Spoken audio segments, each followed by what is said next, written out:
स्वामी राम तीर्थ जी का नाम सुना है आपने?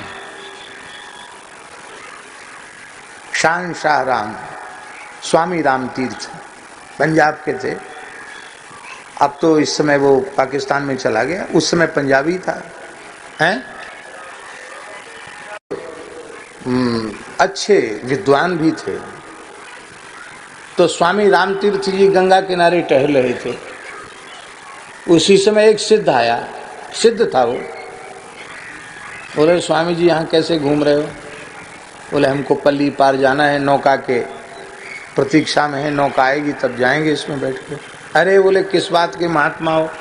कपड़ा रंगा लिया, पहन लिया कपड़ा। अरे महात्मा तो उसको कहते हैं, अग्नि जल पवन सब पर अधिकार हो, उसको महात्मा कहते हैं। वो खड़ाऊ पहने थे महाराज, कमंडल हाथ में था ही उनके। खटपट करते हुए गंगा जी पे ऐसे चल के चले गए जैसे कोई जमीन पे चल के जाता है। सिद्ध था वो गंगा जी पे चल के चला गया। बाढ़ की गंगा जी, पल्ली पार खड़ा हो गया। थोड़ी देर में नौका आई, राम तीर्थ जी बैठ गए नौका में, पल्ली पार गए। अब वो सिद्ध पीछे पड़ा था कि इसको चिढ़ाएंगे। तो राम तीर्थ जी थे। तो नौका के पास ही वो सिद्ध खड़े थे। तो उन्होंने तुरंत अपनी झोली से 2 पैसा निकाला कि उसका किराया नौका था। नौका कितना किराया था? पार उतरने का 2 पैसा। तो उन्होंने 2 पैसा निकाला अपनी झोली से राम तीर्थ जी ने, और उस सिद्ध के सामने नौका वाले माझी को देकर कहा, लो। उनको तो दिया, और सिद्ध की तरफ देखकर कहा कि तुमने कठोर तपस्या करके पानी पे चलने की सिद्धि प्राप्त की, उसकी कीमत 2 पैसा है। कितनी कीमत है सिद्धि की? कितनी तपस्या की होगी कठोर, तुमने तब पानी पे चलने की सिद्धि प्राप्त की। वो काम 2 पैसा से हो गया। 2 पैसा से जो काम हो गया उसके लिए तपस्या क्यों करनी? इधर सौराष्ट्र में एक जगह एक महात्मा थे रामानंद संप्रदाय के, उनका नाम था श्री रामदास जी महाराज। त्यागी बाबा लोग कहते थे उनको, बहुत अच्छे संत थे। वो ऐसे विलक्षण महात्मा थे कि राजा साहब दर्शन करने आए रामदास जी महाराज का। उन्होंने कहा राजा आएगा फिर तो लोग कहेंगे कि राजा साहब आए तो तमाम जनता आएगी, भीड़ आएगी यहाँ। तो बाबा जी जिस आसन पर बैठ के भजन कर रहे थे उसी आसन पर बब्बर शेर बन के बैठ गए, बब्बर शेर। और जैसे ही राजा आए, उनके साथ सेवक युवक थे, निकट जैसे आए, हा करके उन्होंने दहाड़ मारी, पूरा जंगल कांप गया। और राजा के साथ कर्मचारी भागे वहां से। उस जमाने में घोर जंगल तो था ही, चले गए। जब दूर जा गए तो क्या देखा वहां शेर वेर कोई नहीं, बाबा जी बैठे, लेकिन राजा आया नहीं, वापस चला गया।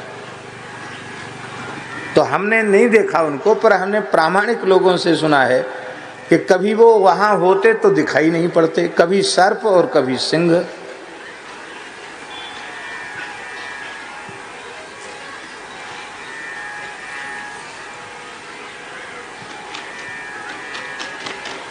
हम भी उनके स्थान पर एक बार गए। संत तो पधारे हुए उनको हो गए कम से कम 80 वर्ष हो गया होगा उन संत को भगवत धाम गए हुए। हम उनके स्थान पे गए, शाम का समय था। वहाँ एक स्नान की जगह थी, स्नान करने गए। एक बड़ा विशाल काला नाग, इतना बड़ा फण उसका, यहाँ से लेके वहाँ तक लंबा। तो शायद त्यागी जी थे साथ में कि नहीं थे। और हम लोग अपना कमंडल अचला लंगोटी जहाँ रखे थे वहीं वो महाराज एक कुंडली मार की हो। अब किसकी हिम्मत है अचला लंगोटी उठाने की? है किसी की हिम्मत? सब तो दूर खड़े हो गए।